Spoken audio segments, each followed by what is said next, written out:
말씀 봉독하겠습니다. 고린도 후서 1장 3절에서 9절까지 교독하겠습니다. 제가 먼저 3절 봉독합니다. 찬송하리로다. 그는 우리 주 예수 그리스도의 하나님이시요 자비의 아버지시요 모든 위로의 하나님이시며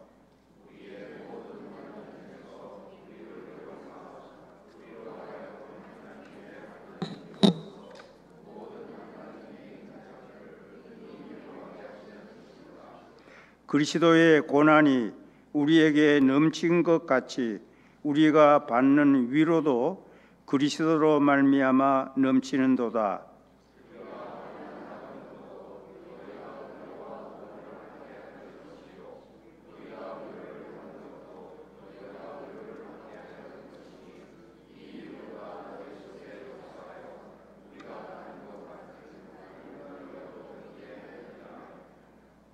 너희를 위한 우리의 소망이 견고함은 너희가 고난에 참여하는 자가 된 것 같이 위로에도 그러할 줄 알미라.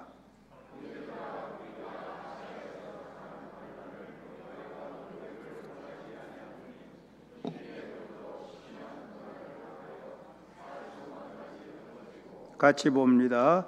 우리는 우리 자신이 사형 선고를 받은 줄 알았으니 이는 우리로 자기를 의지하지 말고 오직 죽을 자를 다시 살리시는 하나님만 의지하게 하심이라. 아멘. 3절 말씀 다시 봉독합니다.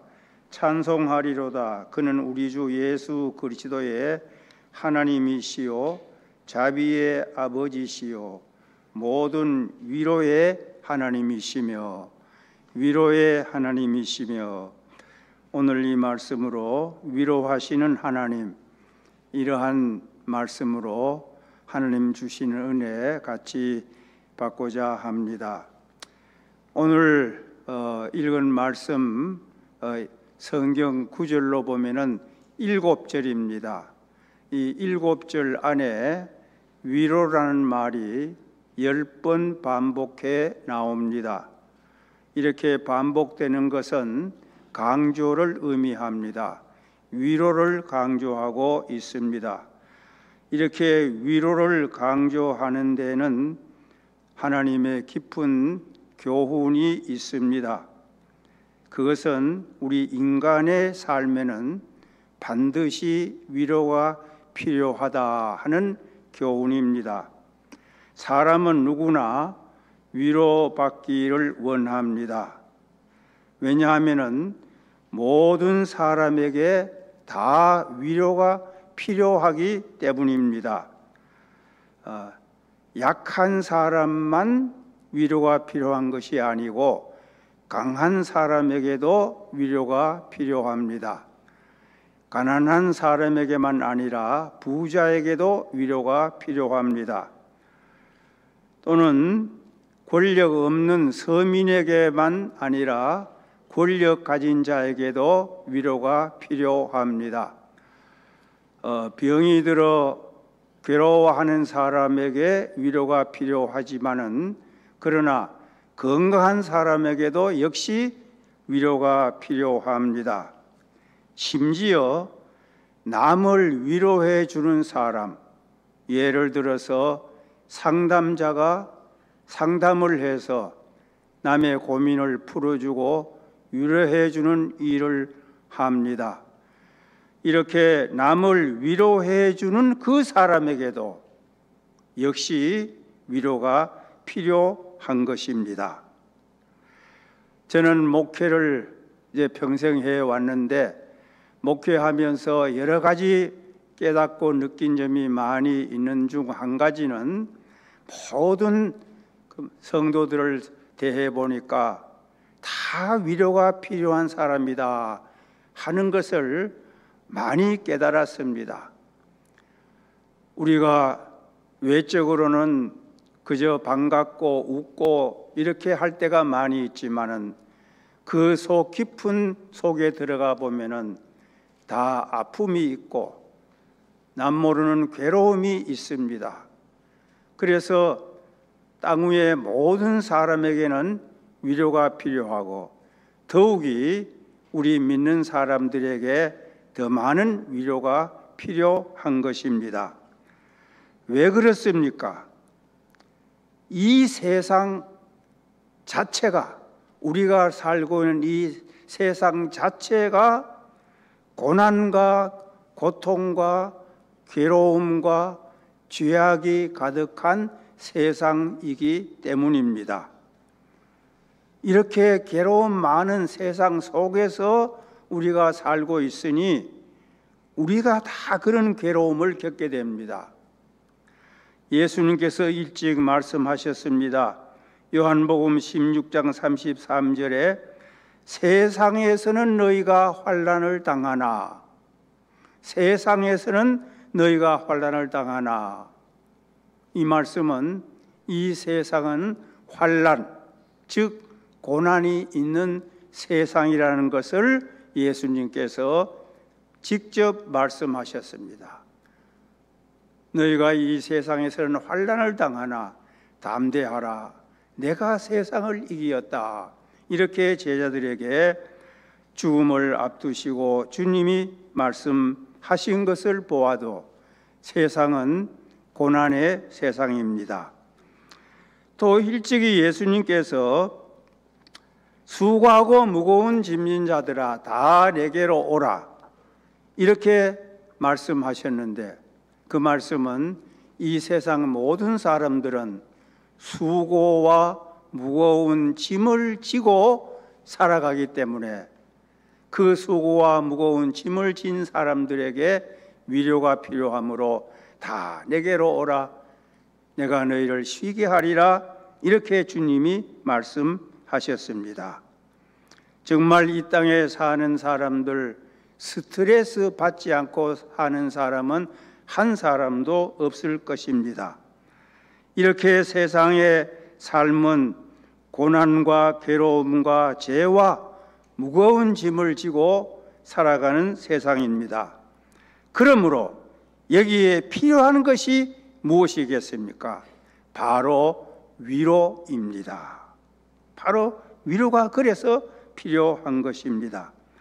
자, 그러면 이 필요한 위로 누구가 해주겠습니까? 누구에게 이 위로를 받을 수 있습니까? 물론 우리가 사람들을 통해서 어느 정도 위로받는 것도 사실입니다. 그러나 사람에게 받는 위로는 일시적이고 제한적입니다. 그 순간 조금 위로가 되고 또 제한적인 것이 요만큼은 하지만 그 이상은 할 수가 없는 것이 사람들의 위로입니다.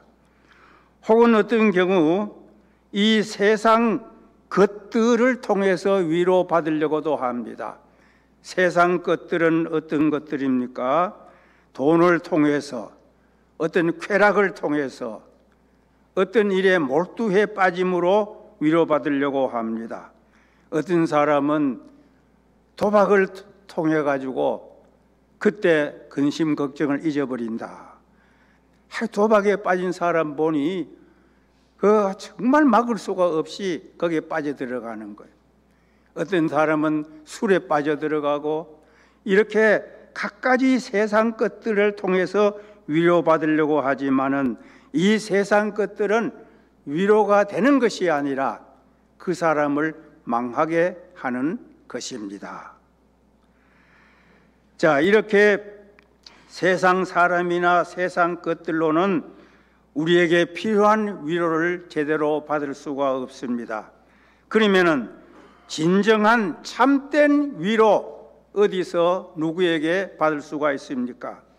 바로 오늘 본문에 말씀하신 대로 하나님으로부터 우리는 이 참된 위로, 정말로 없어서 안 될 소중한 위로를 하나님으로부터 받을 수가 있습니다.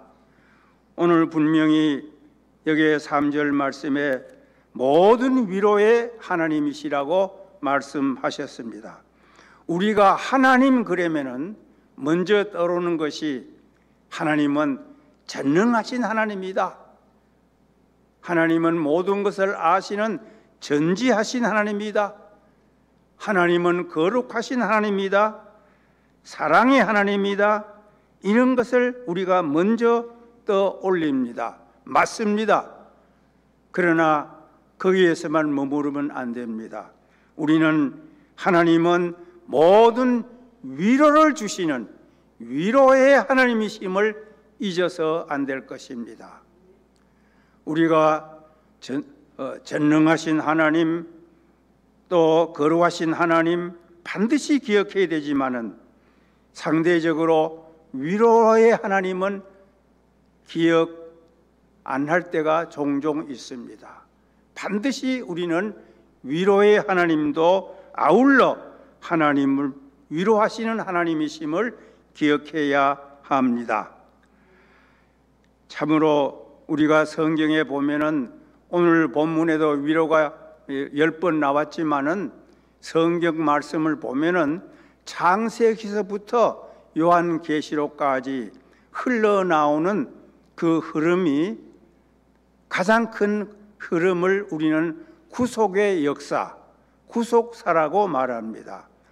타락한 인간을 구속해서 구원해 주시는 그 역사가 창세기부터 요한계시록에 가서 완성이 되는데 그것을 우리는 구속 역사, 줄여서 구속사라고 합니다. 그 구속사 속에 같이 흐르는 하나가 바로 위로입니다. 창세기 1장에 인간을 창조하시고 복을 주셨다. 그 복을 주시기 전에 우리 인간에게 필요한 모든 만물을 만들어서 우리가 쓰라고 마지막 날 토요일에 우리 인간을 창조하시고 복을 주시고 다스리라 한 말씀도 우리 인간에게는 위로의 말씀입니다. 에덴 동산을 만들어 주셨습니다. 거기서 그 에덴 동산에 살게 한 것도 역시 위로입니다. 그러나 타락하고 범죄함으로 그게 다 깨졌습니다. 그래서 우리 하나님은 이제 이 범죄한 이 백성들을 다시 구원해 가지고 하나님 주시는 복을 계속 누리게 하려고 창세기 3장 15절에 앞으로 여자의 후손에서 메시아가 오신다 약속하셨습니다. 이것이 또 바로 위로입니다. 그로부터 계속해서 모든 성경 속에 보면은 위로가 계속됩니다. 가령 예를 들어서 이사야 40장 1절에 가서 너희는 위로하라, 내 백성을 위로하라, 이렇게 위로하라고 말씀하시고, 또 이사야 51장 12절에 보면은 너희를 위로하는 자는 나 곧 나이니라. 하나님이 스스로 너희를 위로하는 자는 나다, 내가 위로한다고 말씀을 하셨습니다. 로마서 15장 5절에는 인내와 위로의 하나님이라고 그렇게 또 말씀하셨습니다. 이렇게 하나님 위로가 계속되어 오는데 마지막 위로의 최고의 정점은 바로 요한계시록 새하늘과 새 땅이 올 때입니다. 요한계시록 7장 17절에 우리의 눈물을 씻겨주시고, 요한계시록 21장 4절로 5절에 보면은 신천신지가 이루어질 때에 역시 우리의 눈물을 씻겨주신다고 하였는데, 그 눈물을 씻겨주신다는 것이 다른 말로 바로 위로입니다. 우리가 이렇게 안식일을 하나님이 만들어 주신 것도 이날은 쉬고 위로받게 하신 것이고, 마지막 천국이 어떤 곳입니까? 영원한 안식처인데 그 안식의 내용이 한없는 위로를 받는 세계입니다. 이렇게 하나님은 위로의 하나님이십니다. 하나님이 이렇게 우리를 위로하시는 것은 이유가 있습니다. 그 이유는 하나님의 한없는 자비 때문이십니다. 다시 오늘 읽은 말씀 고린도후서 1장 3절에 보면은 하나님에 대해서 두 가지로 이렇게 말씀해서 자비의 아버지시요 모든 위로의 하나님이시며, 그 앞에는 자비의 아버지시요 그 다음에는 위로의 하나님이시다 그랬어요. 요 자비와 위로를 연결시켜야 됩니다. 왜 하나님이 우리를 그렇게 위로하시는가? 하나님은 자비로우시기 때문에 우리를 위로하신다 하는 거예요. 자비를 말할 때는 아버지라고 했어요. 아버지는 자식에게 자비를 베풉니다. 그래서 이 자비의 아버지시요 위로의 하나님, 이 자비라는 말은 다른 말로 긍휼이란 의미와 같습니다. 긍휼. 하나님에 대해서 성경은 또 긍휼이라고 말씀합니다. 이 긍휼, 자비 다 그 뜻이 뭐냐? 불쌍히 여긴다 하는 것이요.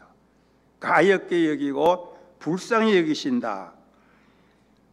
히브리어 헤세드, 이 헤세드가 바로 긍휼을 헤세드라고 하는데, 또 자비라고 하는데, 이 헤세드, 긍휼, 자비, 이것은 하나님의 마음, 하나님의 속성을 가장 잘 표현하는 단어입니다. 하나님의 마음이 어떤 마음인가? 한마디로 하나님은 우리 자녀들을, 우리 성도들을, 고난당하는 우리 모든 하나님의 백성들을 긍휼히 불쌍히 여기시는 마음이 하나님의 마음. 그래서 불쌍히 여기시기 때문에 위로하시는 거예요. 자비와 긍휼은 하나님의 내적 속성이고, 이 위로는 하나님의 외적 표현입니다. 하나님의 마음 속에 우리를 불쌍히 여기는 마음이 가득 차 있습니다. 긍휼하심이 가득 있습니다. 자비로운 마음으로 꽉 차 있습니다. 그래서 우리에게 나타내는 것이 위로로 나타내는 것입니다. 자, 시편 103편 8절을 한번 보시죠. 여호와는 긍휼이 많으시고 은혜로우시며 노하기를 더디하시고 인자하심이 풍부하시도다. 우리 하나님은 긍휼이 한이 없이 많으세요. 은혜로우시요 노하기를 더디하시요 인자하신 것, 이게 하나님의 마음입니다. 이게 하나님의 속성입니다. 이렇게 긍휼도 많으시고 은혜도 많으시고 인자가 많으시고 노하기는 더디하시니 그 하나님의 그 자비 긍휼 표현이 위로로 우리에게 나타나는 것입니다. 하나님만 이렇게 위로하시는 것이 아니라 하나님께서는 독생자를 이 땅에 보내셔서 독생자 예수님을 통해서 또 우리를 위로하십니다. 하나님이 그 아들 독생자를 이 땅에 보내신 것은 우리를 구원하시기 위한 목적, 우리는 다 압니다. 그와 동시에 하나님께서 독생자를 보내신 목적이 또 하나 있는데, 그것은 우리를 위로하시기 위해서 보내셨습니다.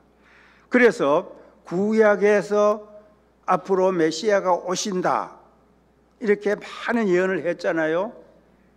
그 예수님 오심을 기다리는 사람들이 메시아를 기다린다고도 했지만은 아예 위로를 기다린다고 했어요. 누가복음 2장 25절에 시므온 선지자입니다. 시므온 선지자는 아기 예수님을 할례하기 위해서 성전에 오신 아기 예수님을 만나보고 나는 위로를 기다리는 자인데 오늘 위로를 만났다. 즉 메시아 예수님 오시면 위로했다. 얼마나 이스라엘 백성들이 고난의 역사를 많이 살았습니까? 메시아가 오시면 위로한다고 했는데 가난한 자에게 복된 소식을 주시고 갇힌 자를 놓이게 하시고 마음 상한 자를 고쳐주신다고 하셨는데, 그러니까 메시아 기다리면 언제 오실까 위로를 기다린 거예요. 그래서 예수님 이 땅에 오셔서 우리에게 많은 위로를 주신 것입니다. 마태복음 12장 20절 예수님이 얼마나 우리를 위로하시는 표현이 있습니다. 상한 갈대를 꺾지 아니하며 꺼져가는 심지를 끄지 아니하기를 심판하여 이를 때까지 하리니. 예수님은 상한 갈대를 꺾지 아니한다. 상한 갈대는 필요가 없어서 다 꺾어 베버릴 거 아닙니까? 그런데 예수님은 그 상한 갈대도 꺾지 아니한다고 하는 것은 마음 상해서 괴로워하는 사람들 버리지 아니하신다.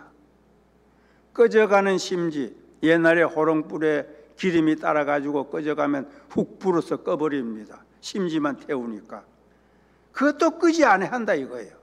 그만큼 위로하고 우리 주님을 기대하시고 도와주신다는 것 말씀합니다. 이렇게 우리 주 예수님은 우리에게 하는 위로, 그래서 상한 깔대도 꺾지 아니하시고 그 병든 자를 찾아가시고 이렇게 위로해 주시는 예수님이십니다. 자, 그뿐입니까? 예수님이 이제 죽으신 후에 하늘나라로 가시는데 가시기 전에 제자들에게 이런 말씀을 했습니다. 요한복음 14장 16절, 내가 아버지께 구하겠으니 그가 또 다른 보혜사를 너희에게 주사 영원토록 너희와 함께 있게 하리니. 이제 예수님이 승천한 후에 보혜사를 보내주시겠다. 보혜사, 성령입니다. 보혜사, 성령을 다른 말로 보혜사라고 합니다. 왜 보혜사라고 하는가? 보혜사라는 의미가 있습니다. 이 말은 두 가지 단어가 합성된 말인데, 곁에란 말과 부르다는 말, 곁에 부른다, 내 곁으로 부린다. 곁으로 부린다는 말이 헬라의 보혜사의 원뜻입니다. 그런데 우리 번역을 이제 보혜사로 했습니다. 그런데 이 보혜사 번역은 여러 가지로 의미가 있기 때문에 여러 가지로 번역했어요. 조력자, 상담자, 변호자, 무엇보다도 위로자라고 번역을 하기도 합니다. 위로자. 그러면 곁에 와서 내 곁에 와서 나를 위해서 상담해주고 나를 대신해서 변호를 해주고 나를 도와주는 조력자, 위로자가 성령님이십니다. 그래서 이렇게 볼 때에 이제 로마서 8장 26절에 보면은 성령님은 우리 연약한 자를 도우신다 그랬어요. 그래서 마음이 아프고 몸이 아프고 괴롭고 힘들 때 성령님이 내 곁에 오셔서 나를 위로해 주고 나를 도와주고 나를 지켜주고 이런 분이 바로 보혜사 성령님이십니다. 자, 이렇게 보면은 하나님이 위로하시지요, 예수님이 위로하시지요, 성령님이 위로하시지요, 삼위일체 하나님이 우리를 위로하십니다. 왜 이렇게 삼위일체 하나님이 다 우리를 위로하신다고 성경에 말씀했는가? 그 이유는 위로의 확실성을 말하기 위해. 위로가 확실하다. 우리 하나님은 위로해 주시고 또 위로해 주신다. 확실한 하나님의 위로, 삼위일체 하나님의 위로, 예수님의 위로, 성령님의 위로, 이 위로를 믿고 위로를 받으라고, 위로를 의심하지 말고 하나님의 위로를 받고 살라고 이렇게 거듭 삼위일체로 위로하심을 우리에게 말씀해 주셨습니다. 사랑하는 성도 여러분, 이 위로를 받으시고 이 위로를 믿으시고 위로하시는 우리 하나님을 의지하셔서 살아가시기 바랍니다.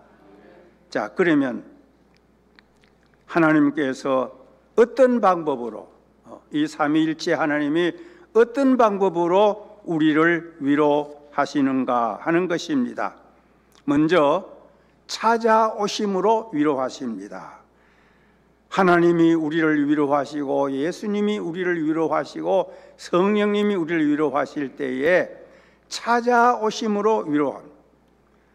우리 주님이 이 땅에 찾아오셨지요. 성령님 성령님이 우리에게 오셨지요.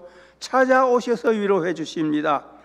고난당한 자, 힘드는 자 찾아오셔서 두려워하지 말아라, 내가 너와 함께한다, 이렇게 찾아오셔서 위로해 주십니다.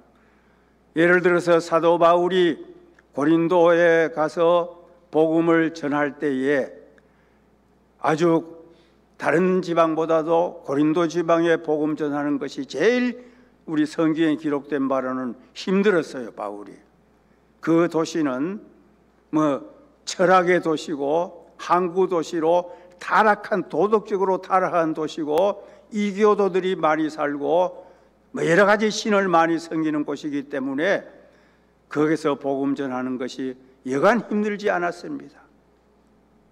그래서 복음을 전하다가 너무 힘들어서 여기서 복음을 내가 어떻게 계속 전할 수 있을까, 이렇게 그 힘든 마음을 가지고 밤에 자는데 우리 주님 나타나셔서 찾아오셔서 바울에게 위로해 주십니다. 사도행전 18장 10절 말씀, 이제 주님이 나타나셔서 내가 너와 함께 있음에, 바울에게 말합니다. 바울이 지금 힘들어하고 있을 때에 내가 너와 함께 있음에 어떤 사람도 너를 대적하여 해롭게 할 자가 없을 것이니라. 없을 것이니 이는 이 성중에 내 백성이 많음이라 하시더라. 그 앞에 9절에 보면은 두려워하지 말고 담대하게 복음을 전해라, 잠잠하지 말아라, 내가 너와 함께 한다, 이렇게 위로해 주셨어요. 여기에 위로하시는 주님의 말씀 요점은 두려워하지 말아라, 내가 너와 함께 하겠다. 분명히 10절에 그랬죠. 내가 너와 함께 하겠다, 이렇게 위로해 주셨습니다. 그래서 이 위로받고 바울이 힘을 얻어서 고린도에서 금방 떠나려고 했는데 1년 6개월을 전도해서 고린도 교회를 세우고 나중에 고린도전서, 오늘 읽을 고린도후서 편지도 써보낸 겁니다. 공교롭게도 우리 성경에 보면은 성경학자들이 연구한 바에 의하면은 두려워하지 말라가 365회가 나온다는 거예요. 365 어떤 숫자지요? 1년 12달 날짜가 365일 아닙니까? 매일매일 두려워하지 말고 담대하게 살아라. 왜? 내가 너와 함께 하기 때문에. 고난이 와도 고난 두려워하지 말고, 시험이 와도 두려워하지 말고, 그래 찾아오셔서 이렇게 우리 주님은 고난당한 자에게 두려워하지 말아라, 내가 너와 함께 하겠다고 이렇게 위로해 주십니다. 이렇게 찾아오시는 위로, 우리가 성경에 보면은 낙심난 자도 우리 주님이 찾아오셔서 위로해 주셨습니다. 우리 구약의 열왕기상서 19장에 보면은 엘리야가 나오는데 그 앞에 18장에 보니까 바알신 섬기는 사람, 아세라 목상신 섬기는 사람 850명을 가멜산에서 기도로 대결해가지고 불이 내려와, 엘리야가 기도하니까 불이 내려와서 다 제물을 태워서 엘리야가 승리하는 모습이 나옵니다. 그래서 850명을 약속대로 다 우상 섬기는 사람을 죽였습니다. 얼마나 이 엘리야가 참 능력의 선지자입니까? 그런데 이 소식을 들은 그 당시 왕 아합 왕의 왕후 이세벨, 아주 바알 섬기는 지독한 악한 왕후입니다. 내가 섬기는 바알신 섬기는데 그 바알신 섬기는 제사장 섬기는 사람들 다 죽였어 엘리야가 하고 이 아합 왕후 이세벨이 명령을 내려가지고 당장 엘리야 잡아 죽여라 하니까 이제 막 엘리야를 잡으려고 군사들이 떠납니다. 이 소식을 들은 엘리야가 도망을 갑니다. 도망을 가다가 힘들어가지고 한참 가다가 어느 골짜기에 가서 로뎀나무 아래 누웠습니다. 내가 이렇게 쫓겨서 이제 죽게 되는구나. 그 하루 전에 그 850명 이거든 그 용기는 어디에 갔는지 너무 지치고 힘들고 내 혼자 이렇게 쫓겨다니니까 내가 뭐 이렇게 살 수 있겠나. 하나님이여 차라리 날 데려가 주소서 하고서 지쳐 누웠다가 잠이 들었는데 누가 깨우는데 주의 사자가 나타나서 자 여기 떡도 구워놨고 고기도 있으니까 먹고 힘을 얻어서 앞으로 나가라. 하나님이 천사를 보내서 그렇게 했어요. 그래서 일어나서 먹고 힘을 얻어서 더 걸어가서 40일 40야 굴 속에서 기도했다는 기록이 나옵니다. 이렇게 사람이 때로는 우리도 잘 믿다가도 마음이 약해지고 낙심나고 어려움 뭐 일이 잘 안 되고 계속 꼬이고 어려울 때 낙심나기가 쉬워요. 그럴 때 우리 주님 찾아오십니다. 필요한 거 공급해 주시고 목마를 때 물을 먹여 주시고 이렇게 도와주셔서 위로해 주시고 다시 일어나게 해 주시는 하나님이십니다. 고독할 때 찾아오십니다. 우리 주님 고독한 자 찾아오셔서 가족처럼 곁에 계셔 주십니다. 역시 사도 바울 이야기 디모데후서에 보면은 이제 바울이 로마 감옥에 갇혀서 순교당할 날만 앞에 두고 있을 그때에 다 많은 사람들이 떠나갑니다. 그 중에 대만은 세상을 동역자라고 해주었던 이 대만은 세상을 사랑해서 떠나가고 또 누구는 어디로 가고 이제 누가만 의원으로 나를 지키고 있다. 이런 가운데서 마가야 네가 올 때 겨울이 다가오니까 외투를 가져오고 이렇게 하라고 하면서 아주 바울도 고독했습니다. 그때에 주님이 그 곁에 계심을 그가 깨달았어요. 디모데후서 4장 17절. 자, 이제 외로운 가운데서 디모데가 이렇게 말합니다. 주께서 내 곁에 서서 나에게 힘을 주시면 이 사람 떠나고 저 사람 떠나고 쓸쓸한 감옥 속에 나 혼자 외롭게 남았는데 그러나 주님은 내 곁에 계신다. 주님이 내 옆에 계신다. 친구가 되어서 나와 함께 계신다. 이 얼마나 위로가 됩니까? 고독한 자 홀로 있으면 외롭지만 그러나 홀로가 아닙니다. 우리 믿는 사람은 주님이 나와 함께 계십니다. 이렇게 주님은 찾아오셔서 위로하십니다. 병들어 약해 있을 때 찾아오십니다. 우리 주님이 이 땅에 오셔서 특별히 베데스다 목가에 한 번은 찾아가셨습니다. 많은 환자가 있는데 그 가운데도 가장 병이 오래된 38년 된 병자 찾아갔습니다. 네가 낫고자 하느냐? 일어나 걸어가라. 어떤 때는 우리 주님이 베드로 장모 집에 찾아가셔서 베드로 장모의 열병을 낫게 해주시고 이렇게 찾아가시는 주님이십니다. 우리가 과거에 한국교회에서는 물론 미국에서도 신방이 있지만 한국교회에서는 과거에 참 신방을 많이 했습니다. 저도 신방을 많이 했어요. 그런데 이제 신방 찾아가면은 이제 그 구역에 이제 구역장이나 이제 돌보시는 책임자하고 같이 가면서 이야기를 듣습니다. 아무 집은 어떤 사정, 내가 모르는 사정이 있는가 자꾸 이제 물어봐요.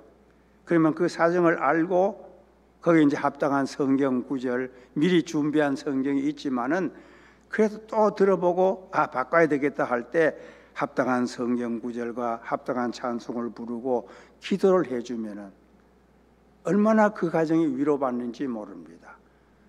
제가 이제 아직 목사 되기 전에 전도사 때 총신에 공부하면서 이제 방학 때 가서는 교회 보통 때는 이제 금요일 가가지고 토요일 신방하고 주일 지키고 그 다음에 월요일 날 또 학교로 오고 방학 때는 거 가서 목회하고 했는데 수복지구 경기도 연천이 이제 6.25 이전에는 북한 땅입니다. 휴전선 그을 때 이렇게 비슷하게 그어가지고 개성이 우리 개성이 북한으로 가버리고 저쪽엔 또 북한이 또 남한으로 왔잖아요. 그 연천 거기는 북한 살던 땅인데 휴전선 따라가지고 남한이 됐어요. 그걸 수복지구라고 그래요. 그 수복지구에 교회가 개척해가지고 생겼는데 거기 이제 전도사한테 가서 또 교회 가라고 파송을 해가지고 불러줘가지고 그걸 또 가서 했습니다. 그러니까 과거에 북한에 살던 사람들인데 이제 복음이 들어가서 교회를 세웠는데 그때가 이제 1960년대 초입니다. 61년도, 2년도 그때였어요. 그 금요일 가가지고 토요일 날 이제 신방을 해요. 한탄강 그 골짜기 그 밑에서 사람 교인이 살고 그런 데 가서 찾아가면 얼마나 반가워하는지 몰라요. 겨울에 가면은 생고구마 이렇게 있는 거 깎아주는데 밤보다 더 달아 얼마나 맛이 있는지 몰라요. 그러면서 같이 기도해주고 그러면 그 찾아가는 걸 그렇게 좋아하거든요. 그래서 우리 주님이 우리가 고독할 때 찾아오신다는 거, 우리가 병약할 때 찾아오시지요. 근심 있을 때 찾아오시지요. 그래서 근심하지 말라고 말씀하시지요. 이렇게 찾아오셔서 우리에게 합당한 말씀을 주시면서 때로는 필요한 거, 때로는 고쳐주실 거 고쳐주시고 이렇게 위로해 주시는 우리 주님이십니다. 이렇게 찾아오심으로 위로하십니다. 그 다음에 또 어떻게 위로하시는가? 알아주심으로 위로하십니다. 하나님은 우리의 체질을 다 아신다 그랬습니다. 시편 103편 14절에 우리의 체질을 아신다 그랬고, 예수님은 우리 인간의 모든 연약하는 것을 다 체휼하셨다 그랬어요. 그래서 우리의 체질을 아시고 우리의 연약한 것을 아시고 우리의 사정을 아시고 우리의 말 못할 고민을 우리 주님은 다 아셔서 알아주심으로 우리를 위로해 주십니다. 영국의 빅토리아 여왕이 이런 역사에 아름다운 이야기가 하나 있는데, 자기 밑에 아주 총애받는 한 신하가 그 신하의 아내가 이제 임신을 했는데 이제 아기 날 기대를 하고 있는데 유산을 해버렸어요. 유산을 해가지고 그 신하의 아내가 우울해져서 그만 죽고 싶다고 이렇게 하는 소식을 들었어요. 그래서 이 여왕이 친히 이제 그 신하니까 그 집을 방문을 했다 해요.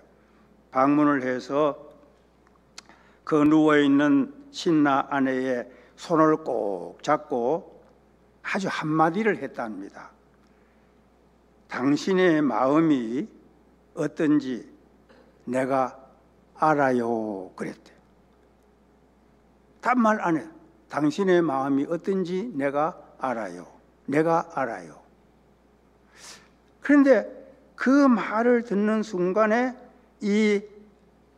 그 신하의 아내가 딱 떠오르는 것이 있는데, 이 여왕께서 얼마 전에 여왕이 아기를 유산했다. 그런 이제 그 소식이 들려온 것을 기억이 났대요. 그렇구나. 여왕이 유산해 봐서 내가 유산한 것을 여왕이 잘 안다 그랬다. 그 내가 잘 알아요는 그 한마디로 통해 가지고 이 신하의 아내가 큰 위로를 받고 우울증이 다 해소되고 힘차게 일어나서 생활했다. 이 짤막한 그런 역사의 기록이 한 토막 있다고 합니다. 알아주는 게 얼마나 귀한가. 예, 그 마음 알아요. 그 고통 알지요. 우리 주님은 알아주십니다. 얼마나 알아주시는가. 사랑하는 주님이 사랑하는 삼남매 마르다, 마리아, 나사로, 그 나사로가 죽었을 때 우리 주님이 죽은 후 4일 만에 그 가정을 찾아가셔서 울고 있는 마르다와 마리아, 이웃 사람들이 다 울고 있기 때문에 주님이 다 아무 말씀 안 하시고 우리 주님도 눈물을 흘렸다, 우셨다 그랬어요. 요한복음 11장 35절, 신구약 성경의 그 많은 구절 가운데 가장 짧은 성경 구절이 요한복음 11장 35절. 예수님께서 눈물을 흘렸다. 우리는 뭐 눈물 흘렸다 하니까 몇 자 되지만 헬라 원문에 딱 두 단어뿐이에요. 제일 짧은 글자예요. 그래서 예수님이 울어주심으로 그 가정을, 그 남매들, 그 형제들을 위로해 주었어요. 로마서 12장 15절에는 즐거워하는 자들로 함께 즐거워하고 우는 자들과 함께 울라고 했습니다. 앞에 서두에 제가 말씀드린 대로 우리가 천국 가면은 다 하나님께서 우리의 눈물을 씻겨주신다 그랬습니다. 눈물을 많이 흘리면은 괴로움이 많이 해소됩니다. 울고 싶을 때는 실컷 울게 해줘야 됩니다. 그리고 그 흘린 눈물을 닦아주고 씻어줘야 됩니다. 이것을 우리 성경에는 하나님을 아버지와 어머니의 심정으로 알아주고 위로하신다고 했어요. 시편 103편 13절에 아버지가 자식을 긍휼히 여김같이 여호와께서는 자기를 경외하는 자를 긍휼히 여기신다. 아버지가 자식을 불쌍히 여기는 것처럼 하나님은 아버지가 돼서 자식 사랑하는 그 심정으로 우리를 알아주시고 우리를 위로해 주신다고 했습니다. 동시에 이사야 66장 13절에는 어머니의 심정을 또 말했습니다. 이사야 66장 13절에 어머니가 자식을 위로함 같이 내가 너희를 위로할 것인즉 너희가 예루살렘에서 위로를 받으리라. 왜 성경이 이렇게 세밀하게 쓰셨는지요? 아버지의 심정으로, 어머니의 심정으로 하나님은 우리를 알아주셔서 위로해 주신다고 했습니다. 이렇게 하나님은 찾아오심으로 위로하시고 알아주심으로 위로하시고, 때로는 우리가 실수했을 때, 때로는 우리가 순간적으로 범죄했을 때 죄를 사해 주시고 용서해 주심으로 위로해 주시고, 실수했을 때 다시 기회를 주시고 일으켜 주심으로 위로해 주시고, 탕자가 돌아왔을 때 아버지는 이것저것 묻지 아니하고 안아주었습니다. 내가 너를 용서한다. 그 표시 아닙니까?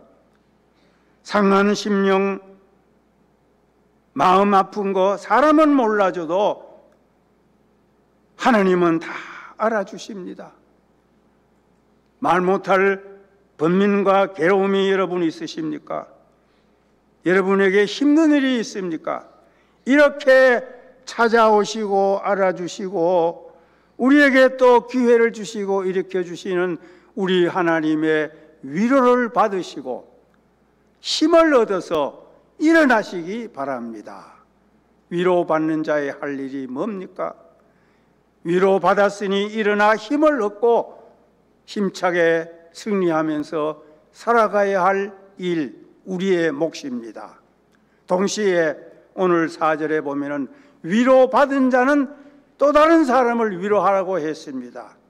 우리 형제 자매, 우리 같은 성도들, 우리 성도 한 가족이니까 무슨 아픔이 있는지 우리가 서로 돕고 위로하면서 이렇게 살아서 저 영원한 천국, 위로의 천국을 바라보면서 힘차게 이 어려운 세상을 승리하면서 살아가시기를 주님 이름으로 축원합니다. 기도합니다. 우리 아버지 하나님 감사합니다. 우리 하나님은 위로의 하나님이시로 우리를 찾아오시고 우리에게 새 힘을 주시고 우리를 도와주시니 감사하옵나이다. 어려움과 고난이 있는 우리 성도들, 이민 생활에 남모르는 고통이 있는 우리 성도들, 하나님이여 그 마음을 어루만져 주시고 그 마음을 알아주시고 위로해 주시고 교회를 섬기면서 주님 일을 하면서 힘들 때 주님이 위로해 주셔서 이 위로받고 이 험난 세상 승리하면서 영원한 천국을 바라보고 살아갈 수 있도록 은혜를 베풀어 주시옵소서. 예수님 이름으로 기도하옵나이다. 아멘.